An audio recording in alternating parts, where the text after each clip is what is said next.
Hi, I'm Rob Melrose, and I'm the director for TROILUS and CRESSIDA. And at our show introduction, right before the first rehearsal, I let everyone know that, that TROILUS and CRESSIDA is not only my favorite play by Shakespeare, but it's my favorite play ever written. I think it's the best play ever written. And that I said right at that moment, probably no one in America agreed with me, and that my hope was that by November 1st, I would have many, many more people on my side once the show closed. So I hope to bring a number of you to my side, and I'm happy to report that in the month that we've been working on the play, I've successfully brought a number of people to my side. So it's a pretty amazing play. And I just can't wait for you to experience it. It's a very complex, thorny play, and it takes some work in order to work on it. Louis has turned to me in rehearsal a number of times and just said, you know, sometimes Shakespeare really makes you work hard, and this play is definitely one of them. But you know, just like anything that's difficult, the rewards are really wonderful. You know, things that are easy, you know, often they're not worth doing. It takes climbing Mount Everest to really look at, you know, when you get to the top to look around to really enjoy it. I first read this play when I was 18 and in college, so over 20 years ago, and I just absolutely fell in love with it. It is a dark, sour, and bitterly comic play, and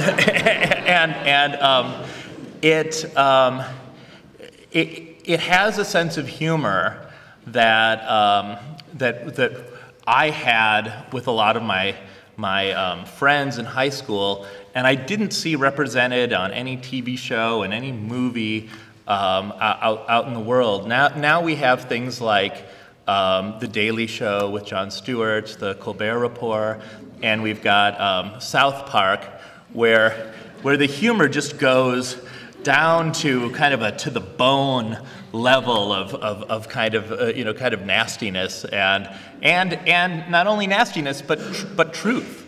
And reading it, it was the first work of art that I'd ever experienced that I felt like had this wonderfully you know, sarcastic and truthful sense of humor, especially when dealing with war. And it's so wonderful that we're doing this in the same season that we're doing Henry V, which is often thought of Shakespeare's most kind of pro-war plays, and Troilus and Cressida is one of the most anti-war plays. Also, we're doing the same season as we're doing Romeo and Juliet, which is a kind of a very realistic, kind of very romantic kind of love. Love certainly doesn't conquer all in Romeo and Juliet, but love is it's not polluted or corrupted. The love stays pure all the way to the end. In Troilus and Cressida, it's a much more realistic look at love. It's a more realistic look at how people come together.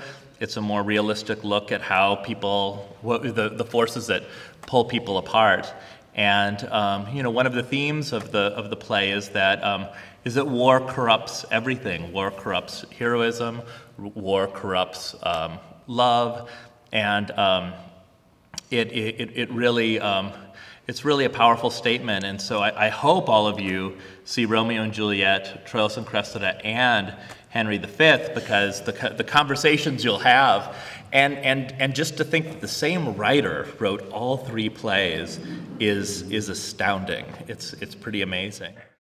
One thing I felt is that it should be a war that we recognize and that we understand. And so we started by looking at the Iraq War, the second Gulf War, so the American invasion of 2003. And I had the wonderful opportunity to do a workshop of this through the Public Theater at Stanford University. And one of the actors in my cast, just completely by chance, this was not planned, but he not only served in Iraq, but he was in the Marines in the initial invading force.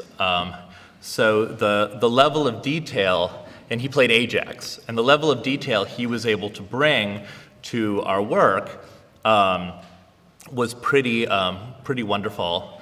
And you know, seeing that level of detail and the camaraderie and the joking that happens in contemporary contemporary military, you know, kind of bringing that to Shakespeare's world was really delicious. And after that, we kind of decided we needed to further develop the Trojan world. So we did a workshop with some Middle Eastern American actors at the Public Theater, and did a week-long workshop of doing the Trojan scenes and talking about how they matched up with not only Middle Eastern world, but also the world of royalty in the Middle East. So we looked at a number of royal families in Egypt, in Iraq, and in Jordan, and you know, played with kind of the range of traditional to Western. You know, a lot of royal families, the people, the sons and daughters get educated in the West, and kind of playing with that mixture became really exciting, and that's something that we're still exploring today.